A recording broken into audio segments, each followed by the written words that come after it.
की गाड़ी और पुलिस के भाई साहब रिकॉर्डिंग कर रहे हैं पुलिस की, और सीआरपीएफ के बड़े सारे लोग थे हमारे स्वागत के लिए। हम जहाँ जाते हैं वहाँ पर स्वागत करने आ भी जाते हैं।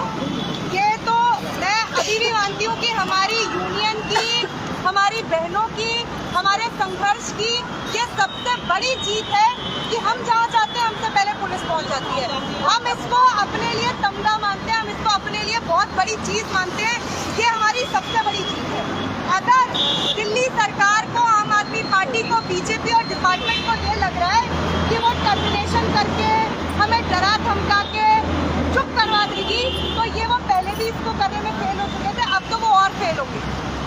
आज हमने प्रेस क्लब में जो प्रेस कॉन्फ्रेंस की है उसका एक मकसद था। हम जानते हैं कि दिल्ली में 4 दिसंबर को एमसीडी के चुनाव होने वाले हैं और एमसीडी चुनावों में हमारा पक्ष क्या हो ये हमारी यूनियन, हमारी बहनें आज मीडिया के सामने रखने वाली थी और हम बताने वाले थे कि हम वो कौन से लोग हैं जिनकी हम खुलकर मुखालफत करेंगे, जिनका हम खुलकर बहिष्कार करेंगे। आने वाले दिनों में हमने अपनी प्रेस कॉन्फ्रेंस में भी घोषणा की है कि आम आदमी पार्टी और बीजेपी के खिलाफ दिल्ली की 22,000 आंगनबाड़ी वर्कर्स और हेल्पर्स सक्रिय तौर पर बहिष्कार अभियान चलाएंगी। इसका मतलब क्या है? इसका मतलब ये है सिर्फ 4 दिसंबर को ही नहीं, जब 4 दिसंबर को वोट देने का दिन होगा तब तो हम इनकी वोट बंदी करेंगे। हम, हमारे परिवार, हमारे रिश्तेदार, हमारे घर वाले, हमारे इलाके के लोग, लेकिन ये किस बात से डरते हैं? ये इस बात से डरते हैं कि इनका सच कहीं दिल्ली की जनता के सामने हम लेकर ना जाए। तो क्या हम चुप बैठेंगे? नहीं। ये वो माहौल है, ये वो दिन होते हैं जब इनको जनता की याद आती है, जब इनको गरीबों की, मजलूमों की, मजदूरों की याद आती है, ताकि 5 साल में ये सांपनाथ और नागनाथ हमें डसने का काम करते हैं। और हमने अपने आंदोलन में देखा है इन सारी चुनावबाज पार्टियों की हकीकत क्या है। इसलिए बहनों, आज की प्रेस कॉन्फ्रेंस में हमने घोषणा की है कि कल से हमारी यूनियन दिल्ली के हर एक वार्ड में, हर एक रिहायशी इलाके में, हर एक मोहल्ले में, हर एक गली नुक्कड़ पर इन 2 राजनीतिक पार्टियों का, आम आदमी पार्टी और बीजेपी का पूर्ण बहिष्कार करने वाली है। लोग कहेंगे आप इन्हीं दोनों पार्टियों का क्यों बहिष्कार करते हो? कांग्रेस है ही कहाँ गेम में?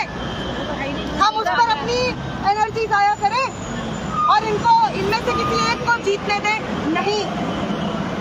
याद करो इलेक्शंस के वो दिन जब ये आम आदमी पार्टी और बीजेपी और कांग्रेस और तमाम जो ये चुनावबाज मदारी है, ये आंगनवाड़ी कर्मियों के बीच आते और बोलते हैं इलेक्शंस में हमारे लिए प्रोपेगेंडा करो, कैनवसिंग करो, हमारी पर्चियां बांटो। जब तुम राशन लेने जाती हो बगल में ये पर्ची भी रख के जाओ और बोलो कि हमारे कैंडिडेट को वोट करेंगे। करते हैं कि नहीं करते? करते हैं। जब हम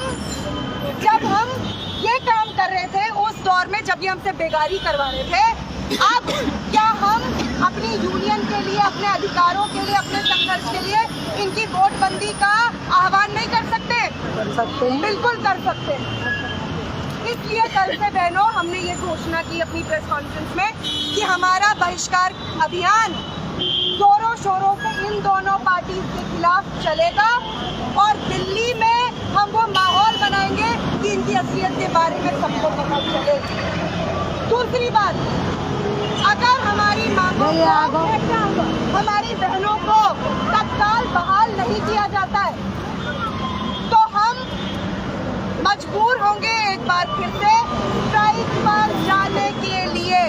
अगर दिल्ली की जनता को हड़ताल की वजह से कोई दिक्कत हुई, इसकी जिम्मेदार दिल्ली सरकार, केंद्र सरकार, आम आदमी पार्टी और बीजेपी होंगे। तो हमें मजबूर मत करो।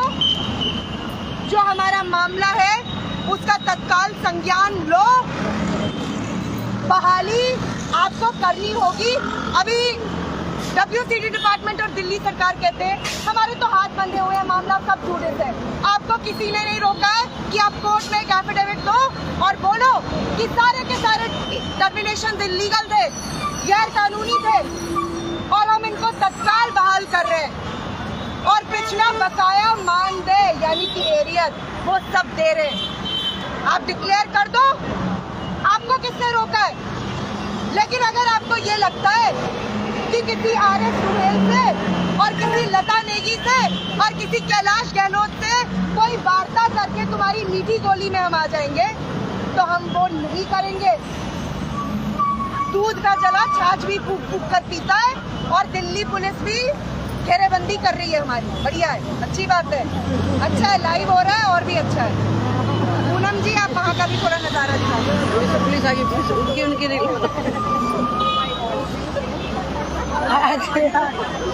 क्यों ये हमारे आंगनबाड़ी के नाम से डरते हैं? आप दिल्ली में ऐसी जगह बनाओ ना जहाँ पर हम इकट्ठा हो सके।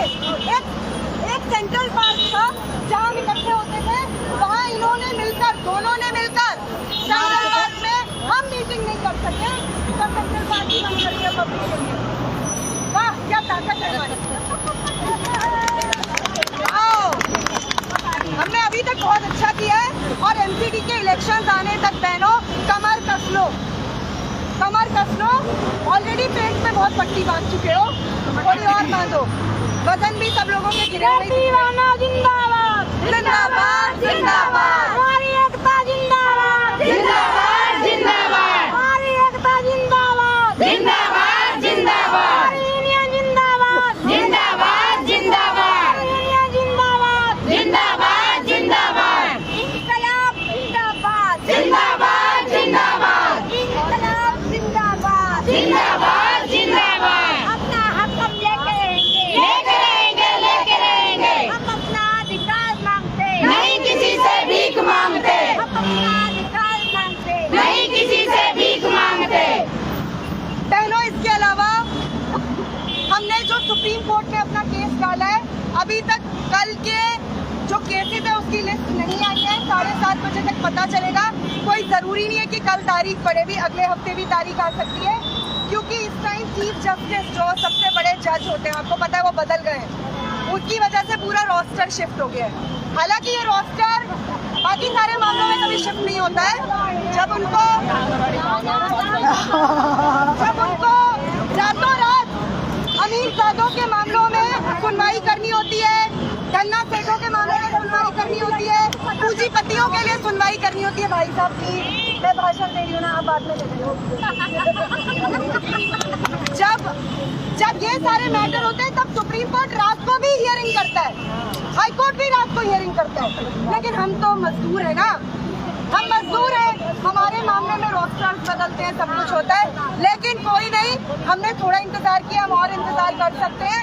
7:30 बजे तक अगर लिस्ट आ जाएगी, अगर होगा तो हमारा मैटर कल आएगा, नहीं तो फिर हमारा मैटर अगले हफ्ते आएगा। हम मेंशन कल करेंगे तो अगले हफ्ते हमारा मैटर लिस्ट हो जाएगा। वो फ्रेश मैटर है, इसलिए वो कल या फिर आने वाले दिनों में उसको आना ही है, वो आना ही है। लेकिन बहनों, जो वहाँ चल रहा है वो तो चलेगा। कल से नोटबंदी नहीं, वोटबंदी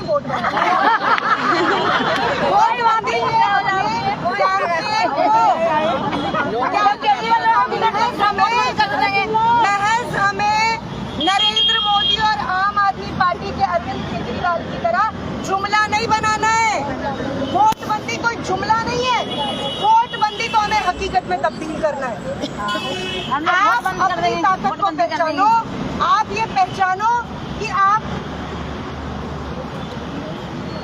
ये पहचानो कि अगर हम सारी आंगनवाड़ी की औरतें दिल्ली के रग रग में घुस गई, क्योंकि ऑलरेडी हम हैं, लेकिन अगर हम अपने बहिष्कार अभियान के साथ दिल्ली के एक इलाके में जहाँ इनकी सभाएं हो वहाँ हम मौजूद हो, जहाँ इनकी प्रेस कॉन्फ्रेंस हो, आपको बताना चाहती हूँ, कई मीडिया के हमदर्द साथी हैं, उन्होंने बोला जब भी इनकी प्रेस कॉन्फ्रेंस होगी हम आपको बता दिया करेंगे, आप काले झंडे लेके पहुँच जाओ। ठीक है। लाल झंडे तो हमारी पहचान है, लेकिन काले झंडे से पता चल जाएगा कि इनका बहिष्कार हो रहा है। तो हम अपने काले झंडे लेकर आप पहुंच जाना, हम आपको पहले ही बता दिया करेंगे, क्योंकि अब इनकी प्रेस कॉन्फ्रेंसेस होंगी। तो हम बहनों आने वाले एक दिन को कीमती बनाएं, अपनी ताकत को और मजबूत करें। 4 दिसंबर तक अगर इनके लिए भी इलेक्शन जिंदगी और मौत का सवाल होता है ना, गद्दी की बात है, कुर्सी की बात है, सारा उसी का है, सारा खेल ही उसी का है। हम भी तो कुर्सी के लिए लड़ रहे हैं। लेकिन हम जो अपनी बिल्कुल हम जो अपनी जॉब के लिए, अपने बच्चों के लिए, बच्चों के भविष्य के लिए लड़ रहे हैं, हमें भी इस लड़ाई को करो या मरो वाली लड़ाई, और जो हमारा नारा था स्ट्राइक के टाइम पे, अभी नहीं तो कभी नहीं, हमें उसी नारे को एक बार फिर से जिंदा करना है, उसी नारे को एक बार फिर से हकीकत में तब्दील करना है। इसी बात के साथ मैं अपनी बात खत्म करती हूँ, क्योंकि यहाँ पर पुलिस के लोगों के दिल में दुखी बची हुई है। अब इसके बाद हमें बीजेपी के कार्यालय पे जाना है।